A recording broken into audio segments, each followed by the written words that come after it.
एक घने जंगल में गौमेयो नाम का एक गीदड़ रहता था।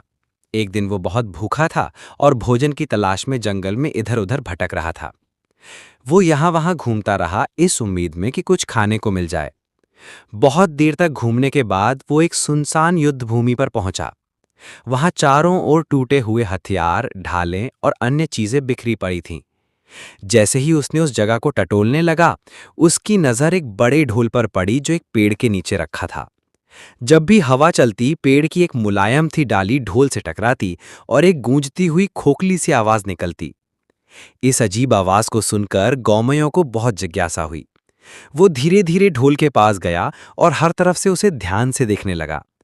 फिर उसने अपने अगले पंजे से धीरे से ढोल को थपथपाया। ढोल से तेज आवाज आई। ये सुनकर गौमयों को लगा कि शायद ढोल के अंदर कोई छोटा जानवर छिपा है और वो उसके लिए स्वादिष्ट भोजन साबित हो सकता है।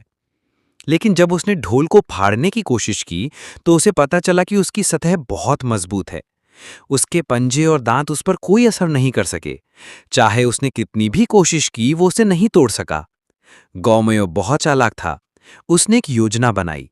वो ढोल को दोनों अगले पंजों से जोर जोर से पीटने लगा। ढोल की आवाज पूरे जंगल में गूंजने लगी। ये तेज ढोल की आवाज जंगल के कोने कोने तक पहुंच गई। पास ही एक भूखा तेंदुआ था जिसने वो आवाज सुनी और वो उस ओर चल पड़ा। जब तेंदुआ ढोल के पास पहुंचा तो उसने गौमयों को वहां बैठा देखा और पूछा, ये क्या हो रहा है? गौमयों ने तुरंत कहा, महाराज, इस ढोल के अंदर कोई जानवर छिपा है। मैंने इसे खोलने की कोशिश की लेकिन मैं नहीं कर सका। आपके तेज नुकीले पंजे और मजबूत दांत हैं। आप इसे फाड़ सकते हैं और भीतर छिपे शिकार को पकड़ सकते हैं। तेंदुआ बहुत भूखा था और एक आसान शिकार छोड़ना नहीं चाहता था।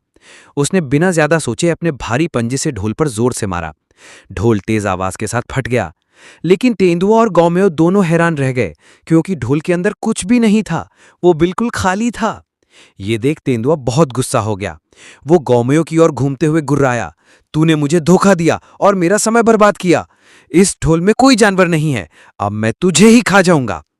गौमेयो कुछ समझ पाता उससे पहले ही गुस्साए तेंदुए ने उस पर झपट्टा मारा, उसे मार डाला और खा गया। नीति: स्वार्थ के लिए किसी को धोखा देना अंततः खुद के लिए ही घातक सिद्ध होता है। दूसरों को ठगने से क्षणिक लाभ हो सकता है, लेकिन अंत में इसका बुरा परिणाम भुगतना पड़ता है।